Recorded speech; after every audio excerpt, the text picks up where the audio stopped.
Hey everybody, welcome. So for this week's episode, you're actually going to hear a live organic lecture that I gave for one of my classes. So imagine a podcast topic that I would do in my regular office, but in a real presentation style in front of an actual audience. So sit back, relax, and enjoy this unique take on this week's episode. Thank you so much for listening. All right, so you're on your time, brother? I'm Perfect, buddy, perfect. All right, my dear classmates, we are here to talk about the scam of burnout. And what better way to do that than by starting with a story? I want you to sit back, relax, and walk through this narrative with me. It's a beautiful Monday morning. All right, we don't have those. It's a beautiful Friday morning, right? The day before the weekend, you're excited. You get out of bed, you get dressed, brush your teeth, you have an amazing breakfast, you grab your coffee to go. It's a sunny day. You make your way on campus, and you do what all young people do. You start thinking about different assignments and different exams, so you're not really thinking about what's in front of you. All of a sudden, pah! You go, oh my God. You look over to your left, and there's a student who's lying on the ground, and he's being beat up by 3 people in the quad in the middle of the day. You're going, this is unbelievable. And then, pah! You look to your right, there's someone else getting beat up. All of a sudden, you look around you, and it's pandemonium. Everyone's beating everyone up. There are these people in hoods and baseball bats, and people are getting the snot kicked out of them. On the field, someone's getting dumped in the fountain, someone's getting thrown through biblio. You're going, Jesus! So you run with your coffin, you run with your backpack, you find this building that's similar to here, you run inside, and then you go, oh man, thank God. I found somewhere that's safe. Let's deal with this first. So you run inside the building and you go, oh my God, that's crazy. People are getting beat up left and right. Then you see another young man in the hallways. He's around my size, around my build. You look at him and you go, hey, what's going on out there? People are being beat up left and right. And the kid looks at you and goes, you haven't heard? You go, heard what? He says, there's a new gang at UVic, full of fascists and sexists and transphobic. They're just beating people up left and right. You're going, this is unbelievable. Like, this is ridiculous. Like, UVic has to do something. He goes, like, don't worry. UVic's been alerted. The president knows. He's going to take care of it. We should receive an email by this evening. You're going, okay. Obviously, you leave, right? You're not going to go to class. You're afraid of getting head kicked before your exam, right? You go home. It's 5, 6 p.m. that same day. And you're going, all right. You see an email from UVic addressing the violence on campus today. You're like, all right. People are going to get expelled. People are going to get what's coming to them. And UVic's going to protect us. You press on the email, and it says, dear students of UVic, we recognize your concern, and we understand where you're coming from. We want you to know that we support you. So we have a 3-step checklist to protect you. Firstly, we want you to focus on your breathing. Because when you're in a calm mood and you go on campus, at least when you get punched in the face, you can take it better. Secondly, we encourage you to buy hockey pads. So when you go there on campus and they beat you up, they won't break your bones, they'll just bruise you up a little. Finally, we'd recommend you to watch 1 or 2 self-defense classes on YouTube. And at the bottom it says, don't forget, we care about your health. Signed, some schmuck, and then the president, another schmuck, the vice president. You're going, Daniel, this is unbelievable. What the hell is that? That is exactly what every company, institution, university, or college does to you when you complain about burnout. You go to your prof and you say, hey, I'm overworked. These deadlines are unrealistic. I don't feel good. And she says, go focus on your breathing. Or have you tried going out for a walk? You go, no, you don't hear me. My breathing's fine. Or you go up to your employer, you say, look, these deadlines are unrealistic. And he says, well, the company's bought a recent meditation app. Give that a try. Go, dude, meditation is not the problem. The problem is here, it's at work.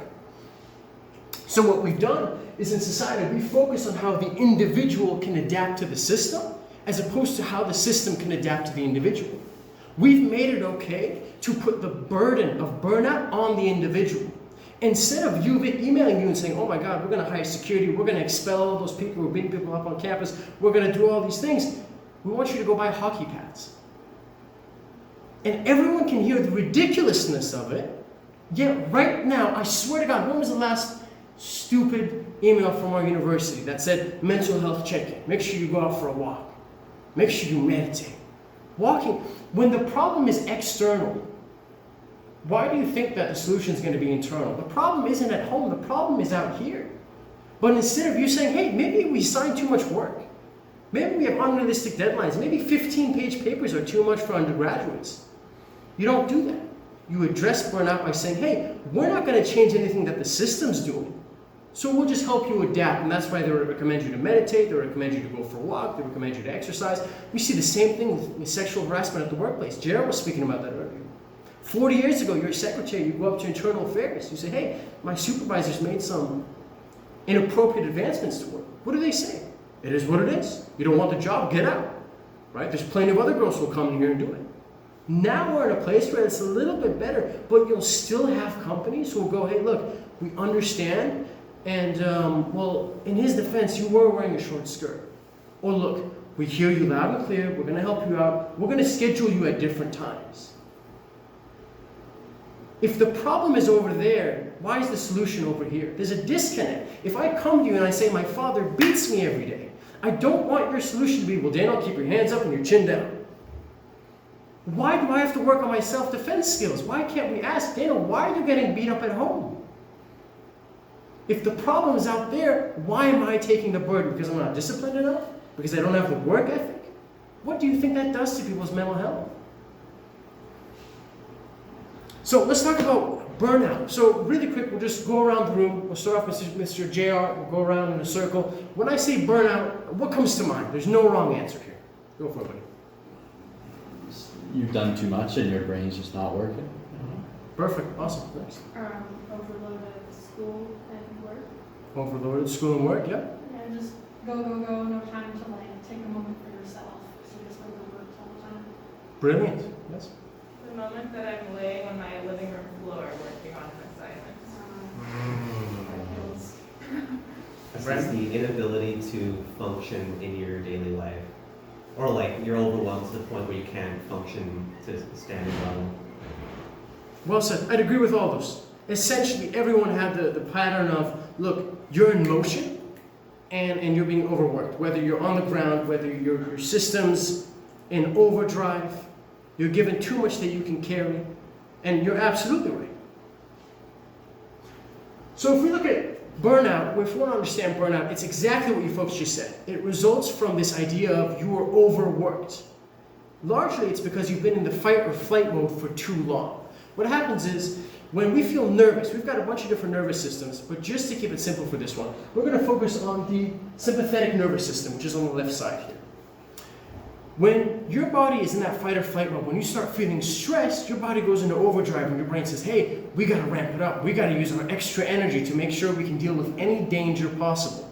The problem is our mind isn't great at differentiating danger from a tiger versus danger from this quiz is due tomorrow, right? And so what happens is this sympathetic nervous system is activated. Our heart beats faster, we start breathing faster, we don't feel as calm, all digestion stops, you don't have an appetite, and that comes at a cost. Because you can only be in fight or flight mode for so long before it taxes your body and it makes you super tired. So to be really, really simple, just to get this message across, how do we go into this kind of fight or flight mode? How does that sympathetic nervous system get activated?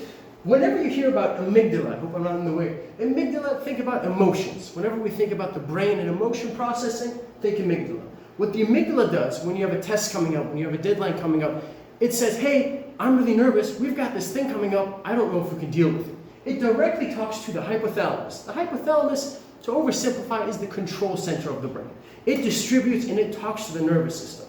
So the amygdala tells the hypothalamus, hey, I'm scared, we've got this deadline coming up, I don't know if we can meet it. And the hypothalamus, being the command center, talks to the sympathetic nervous system and says, hey, we gotta get ready, we gotta get into fight or flight mode because something's about to happen. Perfect example, let's go back to the gang violence. This is gonna sound so weird, Ryan. Let's go back to the gang violence. I run to Ryan, I go, Ryan, people are getting beat up left and right. Ryan goes, okay everybody, we're gonna bar up the classroom, we're gonna stay safe in here. What just happened? I am the amygdala, I am the emotion, Ryan is the command center, and you're all the nervous system, right? Because you all help bar up the classroom. When talking about burnout, we have to talk about stress. Generally speaking, in the literature right now, there are the two most common forms of stress. We have de-stress and we have eustress. Basically, eustress is the good kind, de-stress is the bad kind. Here's a perfect sentence that can really help you distinguish both of them. Ready? If you are ever in a situation and you believe you have the sufficient resources, you have enough resources to deal with the problem, you will face eustress. If you are in a situation where you feel like you lack the resources to deal with the problem, you experience de-stress.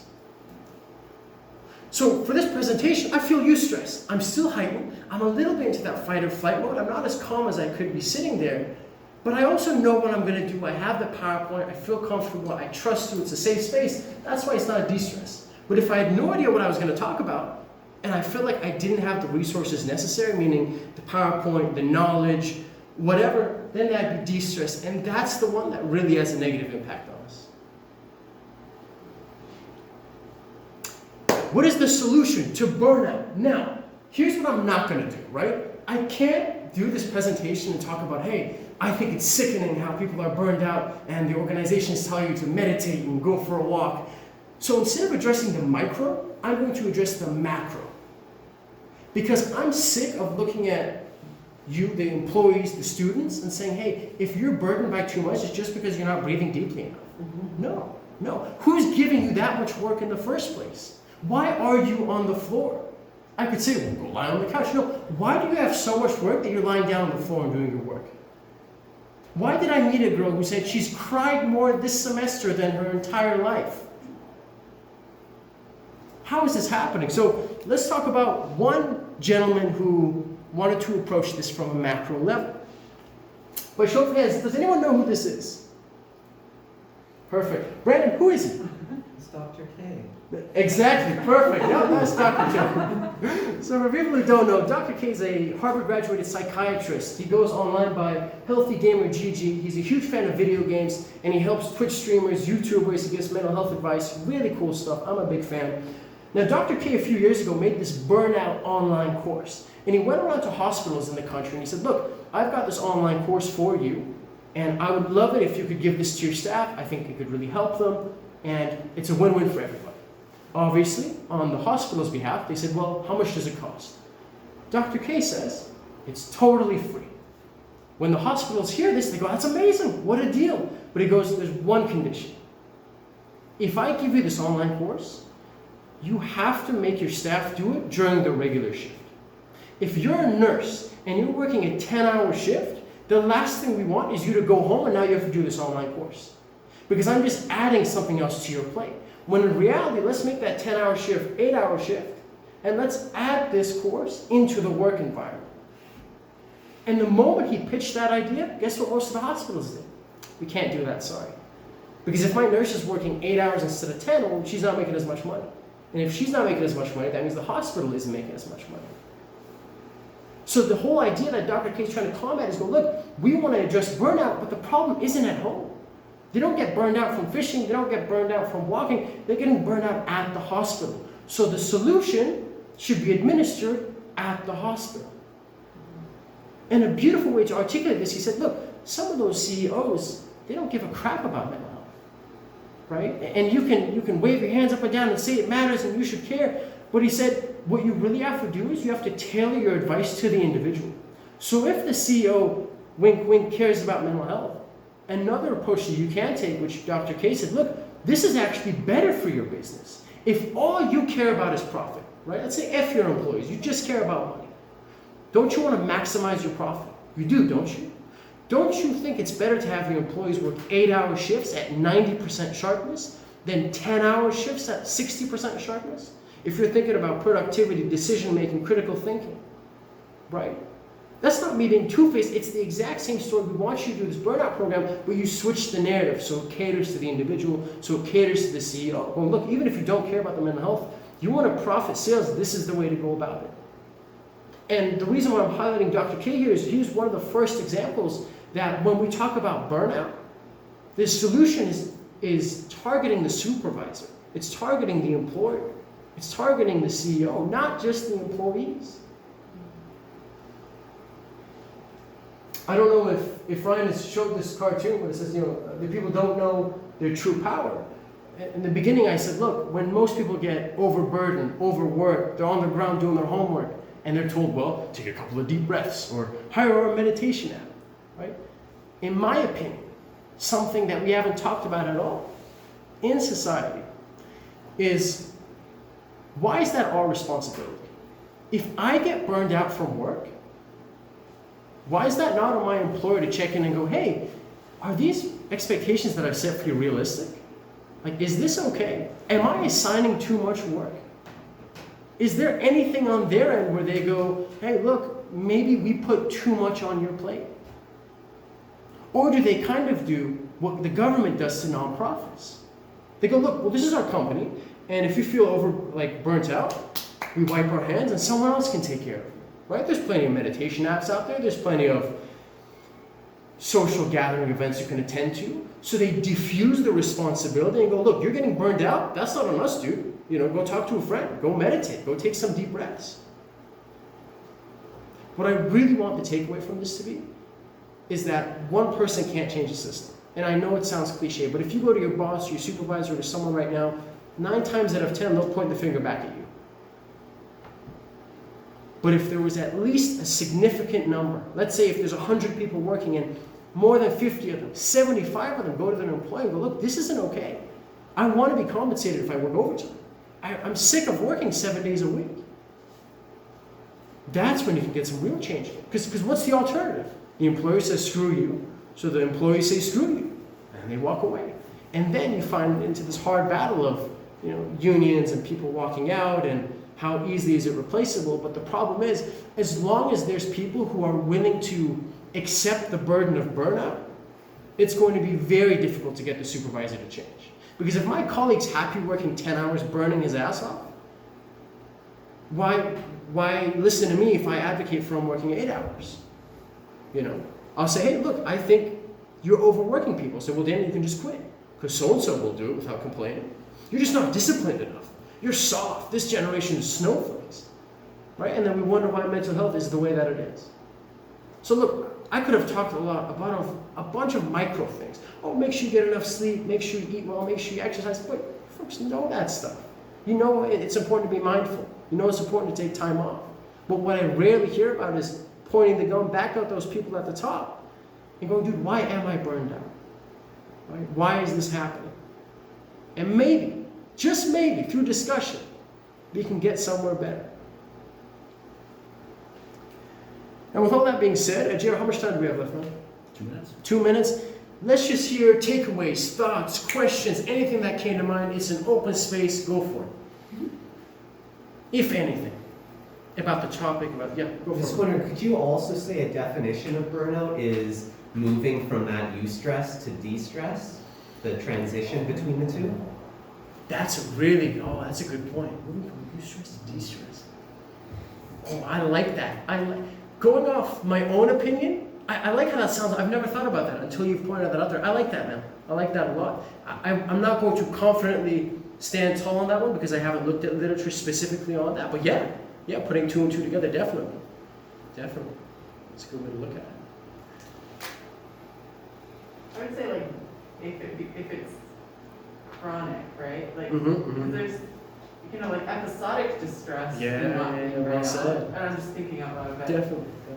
But if you get into that state and then you stay there. Yeah, definitely. That chronic stress, right? What if it lasts for a week, 2 weeks, a month, 3 months, 6 months? Whereas you have acute stress, right? There's a test coming up, you're stressed a little, and then it goes back down. So definitely, it comes in waves, and there's so much data about what that does to your immune system. And if an employer really wanted to maximize profits, you'd know the more stressed your employees are, the more likely they are to get sick. The more likely they are to get sick, the less time they're going to spend at work because they're at home, right?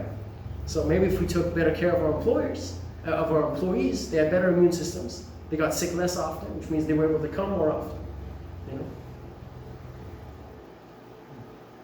I bet I took you for a pretty weird spin, like that gang violence story, and then you're like, where is he taking this?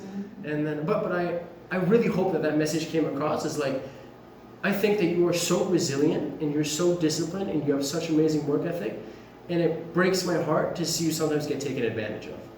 Whereas you drop a ball and you're so upset, going, God damn it, why can't I juggle better? But sometimes you're juggling more than you should already be. Like if he's giving you your 10th plate, I hope your mindset isn't, God, I wish I could juggle 11. The question should be, why am I holding 10? When 6 is a reasonable amount. But if everyone in the room is holding 10, well, am I going to be the odd one out now, right? Any last thoughts, folks? Thoughts, questions, comments? Great All right. presentation. Thank you, everybody. I appreciate it. Thank you for your time.